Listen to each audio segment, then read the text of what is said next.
ನಮಸ್ಕಾರ. ನಿಮ್ಮ ಸವಿಸಂಪು ಯೂಟ್ಯೂಬ್ ಚಾನಲ್ಗೆ ಸ್ವಾಗತ. ನಾನಿವತ್ತು ಬೇಳೆಕಾಳುಗಳು ತರಕಾರಿ ಪಲ್ಯಗಳಿಗೆ ಹಾಕುವ ಕುರುಶಣ್ಣಿ ಪುಡಿ ಹೇಗೆ ಮಾಡೋದು ಅಂತ ತೋರಿಸ್ತೀನಿ. ಇದಕ್ಕೆ ಗುರಾಳ್ ಪುಡಿ ಅಂತಲೂ ಕರೀತಾರೆ.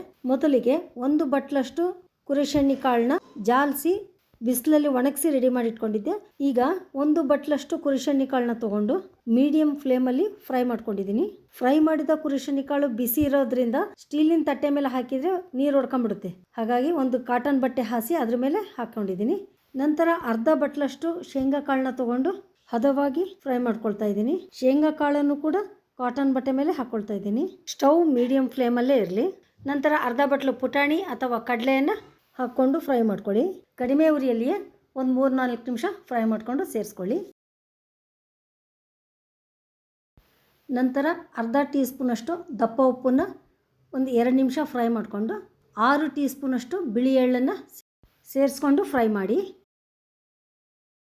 ಒಂದು 2-3 ನಿಮಿಷದ ನಂತರ ಹೀಗೆ ಚಟಪಟ ಸಿಡಿತಾ ಇದೆ ನೋಡಿ, ಹಿಂಗೆ ಸಿಡಿಯೋ ತನಕ ಫ್ರೈ ಮಾಡಿ ಮಿಕ್ಸ್ ಮಾಡ್ಕೊಳ್ಳಿ. ಇವೆಲ್ಲ ಹದವಾಗಿ ಫ್ರೈ ಮಾಡಿದ ಮೇಲೆ ಕೈಯಲ್ಲಿ ಮುಟ್ಟಿದರೆ ಸಂಪೂರ್ಣವಾಗಿ ತಣ್ಣಗಾಗಿರಬೇಕು. ನಂತರ ಒಂದು ಮಿಕ್ಸರ್ ಜಾರಿಗೆ ಹಾಕ್ಕೊಂಡು ಮಿಕ್ಸರ್ ಮಾಡ್ಕೊಳ್ಳಿ. ನೋಡಿ, ಮನೆಯೆಲ್ಲ ಘಮ ಅಂತ ಇದೆ, ಎಷ್ಟು ಚೆನ್ನಾಗಿ ಪುಡಿಯಾಗಿದೆ ನೋಡಿ. ಇಷ್ಟು ಸಣ್ಣ ಆದರೆ ಸಾಕು. ಹಿಂಗೆ ರೆಡಿ ಮಾಡ್ಕೊಂಡಂಥ ಪುಡಿಯನ್ನು ಎಲ್ಲ ತರಕಾರಿಗಳ ಪಲ್ಯಗಳಿಗೂ ಹಾಕ್ಬೋದು. ತುಂಬ ರುಚಿಯಾಗಿರುತ್ತೆ. ನನ್ನ ಪ್ರೀತಿಯ ವೀಕ್ಷಕರೇ, ಹಾಗೆ ಯಾರು ಹೊಸದಾಗಿ ನೋಡ್ತಿದ್ರು ನೀವೆಲ್ಲ ಇದನ್ನು ನೋಡಿ ಕಮೆಂಟ್ ಮಾಡಿ, ಸಪೋರ್ಟ್ ಮಾಡಿ, ಸಬ್ಸ್ಕ್ರೈಬ್ ಮಾಡಿ. Thank you.